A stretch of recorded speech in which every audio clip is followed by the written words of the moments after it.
Hello everyone. Today we are going to start a new section of our book Woven Words. We are going to start first essay My Watch. That is written by Samuel L. Clemens. तो अपना ये जो ऐसे है my watch Samuel L Clemens के द्वारा लिखा गया है, लेकिन वो जो अपनी राइटिंग्स हैं उनके अंदर नाम जो देते हैं वो नाम देते हैं मार्क ट्वेन। तो इसीलिए अपने यहाँ पर बुक के अंदर मार्क ट्वेन नाम लिखा गया है। तो उनका जो रियल नेम है वो है सैमुअल एल क्लेमेंस, जो कि मार्क ट्वेन के नाम से राइटिंग करते थे। तो ये जो अपना चैप्टर है माई वॉच या ऐसे हैं, इसके अंदर जैसे टाइटल से अपने को पता चल रहा है कि एक वॉच के बारे में है। और जैसे कि आप सभी ने एक प्रोवर्ब सुनी होगी, too many cooks spoil the broth, वो प्रोवर्ब इस चैप्टर के ऊपर अप्लाई होती है कि अगर किसी काम को बहुत ज़्यादा लोग मिलके करते हैं तो उसका जो लास्ट रिज़ल्ट होता है वो अच्छा नहीं रहता। तो यहाँ भी वही बात है कि जो राइटर है उसकी जो वॉच है वो ख़राब हो जाती है। तो वो ख़राब होने पर जैसे ही वो उसको रिपेयर कराने के लिए इधर उधर जाता है तो उसको रिज़ल्ट लास्ट के अंदर मिलता है कि उसकी जो वॉच है वो बेकार हो जाती है। तो इसके अंदर क्या दिखाया गया है कि जो राइटर है उसकी वॉच है वो ख़राब हो जाती है, जिसको रिपेयर करने के लिए वो काफ़ी ट्राई करता है। तो जैसे ही वो फर्स्ट पर्सन के पास जाता है तो क्या है, वॉच मेकर के पास जाता है, तो वो फर्स्ट वॉच मेकर उसे क्या करता है, उसकी जो स्पीड है उसे तेज़ कर देता है। तो वो जो वॉच है वो 13 डेज़ आगे चली जाती है। फिर वो सेकंड के पास जाता है तो वो उस घड़ी की स्पीड को कम कर देता है। तो पहले वो स्पीड तेज़ हो जाती है, अब स्पीड कम हो जाती है। फिर इसी तरह और के पास जाता है तो कोई कहता है कि इसके किंग बोल्ट के अंदर प्रॉब्लम है, कोई कहता है कि इसके मेन स्प्रिंग के अंदर प्रॉब्लम है। तो अदर पर्सन हैं, मीन डिफरेंट टाइप के पर्सन डिफरेंट टाइप की प्रॉब्लम बताते रहते हैं। लेकिन कोई भी पर्सन है इस वॉच को रिपेयर नहीं कर पाता, और जो ऑथर है वो इसको रिपेयर करवाने के अंदर बहुत सा पैसा वेस्ट कर देता है, लेकिन सारे का सारा पैसा वेस्ट जाता है।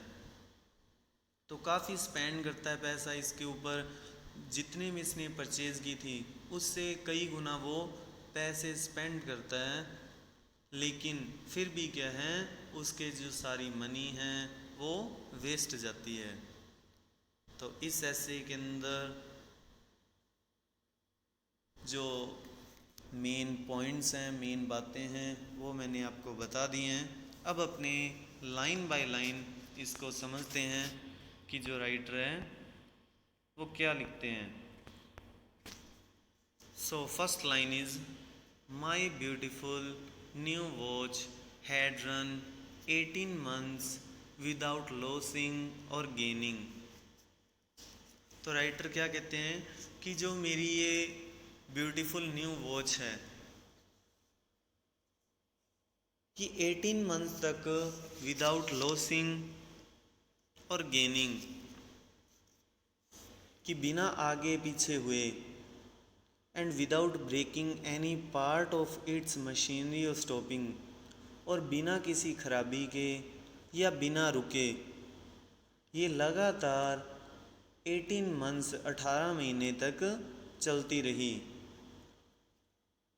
I had come to believe it infallible in its judgments about the time of day। और कह रहे कि मैं इस घड़ी को लेकर इनफॉलिएबल, कि ये जो घड़ी है वो कभी मिस्टेक नहीं करती। इनफेलिएबल का मीन कभी गलती न करना या करने वाला, कि ये जो घड़ी है उसकी कभी गलती नहीं करने वाली। तो उसे ये बिलीव होने लग गया कि जो ये घड़ी है वो about the time of day, कि समय बताने के अंदर ये कभी गलती नहीं कर सकती।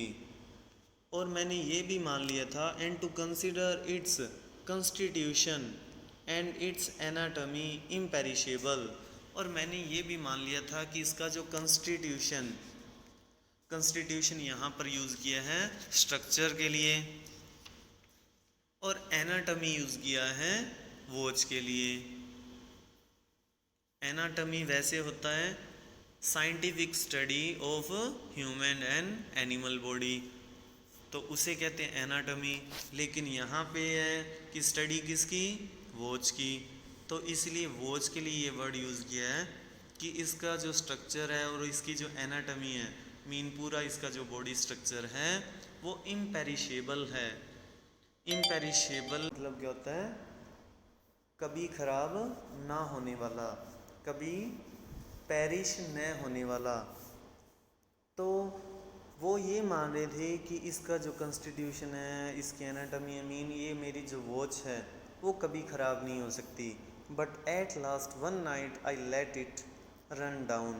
लेकिन एट लास्ट एक आखिरकार क्या होता है, वन नाइट एक रात को ये घड़ी मुझसे नीचे गिर जाती है। I grieved about it as if it were a recognized messenger and forerunner of calamity। फिर मुझे क्या हुआ, ग्रीव्ड दुख हुआ, जैसे कि मेरा कोई एक recognized मैसेंजर हो, कि जैसे कि ये मेरी घड़ी क्या थी, एक मेरी मैसेंजर थी, या क्या थी, फोररनर। फोररनर क्या होता है कि ऐसा पर्सन या चीज़ जो हमें पहले ही किसी चीज़ के बारे में सिग्नल दे दे, कि कोई घटना होनी है, कोई बात होनी है, तो उससे पहले ही हमें साइन दे दे, तो वो होता है फॉरेनर।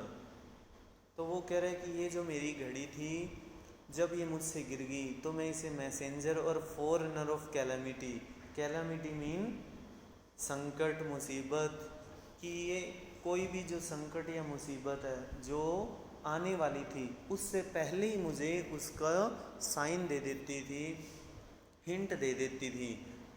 तो उस टाइप से मुझे ये फॉरेनर और मैसेंजर लगी, और जिस वजह से ये गिरी तो मुझे बहुत दुख हुआ।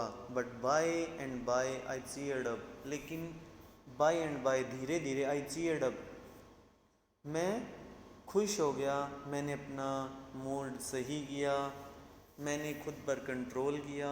Set the watch by guess, और अपने अकॉर्डिंग मैंने वॉच को सही किया। And commanded my boardings and superstitions to depart, और मैंने अपने जो भी मेरे बोर्डिंग्स और सुपरस्टिशंस हैं उनको डिपार्ट का मीन होता है अलग, यहाँ है दूर करना, कि मैंने उनको दूर किया।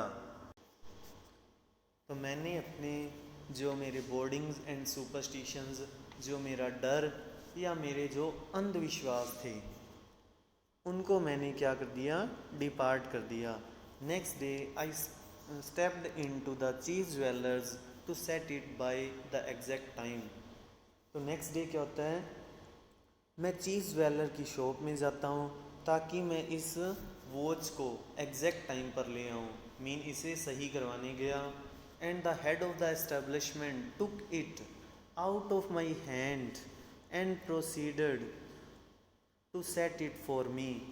और जो उस एस्टेब्लिशमेंट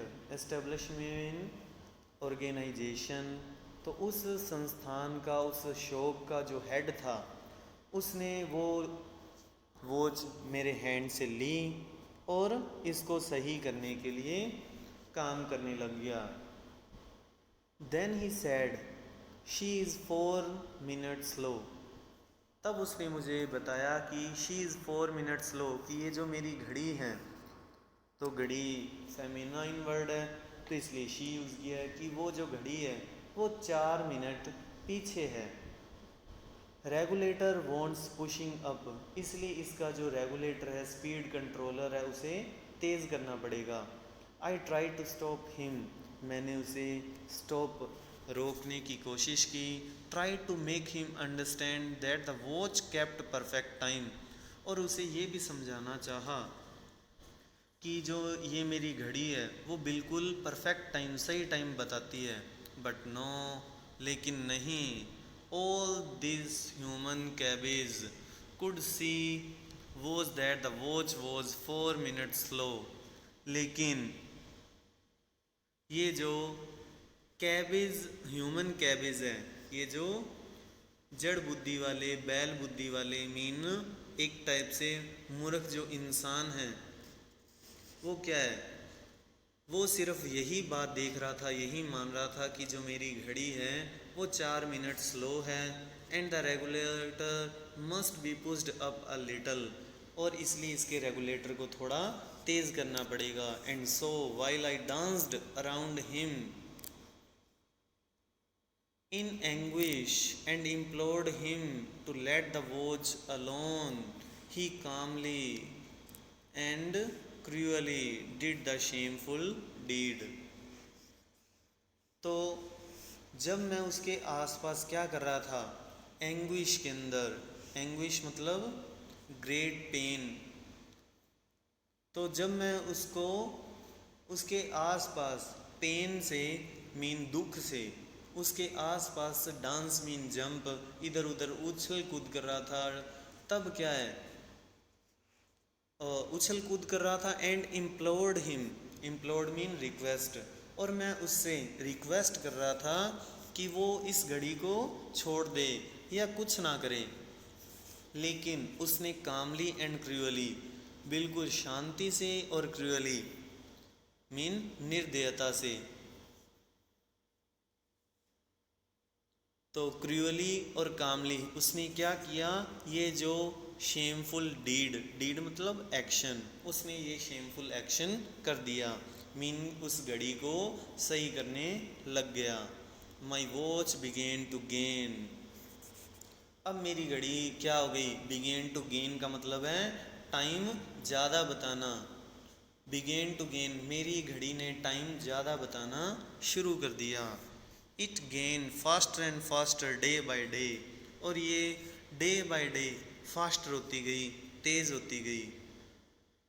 मीन जो घड़ी है अब क्या करने लगी, और ज़्यादा टाइम बताने लगी, तेज़ टाइम बताने लगी, जितना टाइम हो उससे ज़्यादा टाइम बताने लगी। तो यहाँ जो फर्स्ट वॉच मेकर के पास जाता है राइटर, तो उसने क्या कर दिया, अब उसकी घड़ी को तेज़ कर दिया, तो अब घड़ी उसकी आगे चलने लगी, जिस वजह से फिर उसे प्रॉब्लम हो गई। तो आज के लिए अपने इतना ही करेंगे, बाकी नेक्स्ट वीडियो के अंदर। Thank you, have a nice day.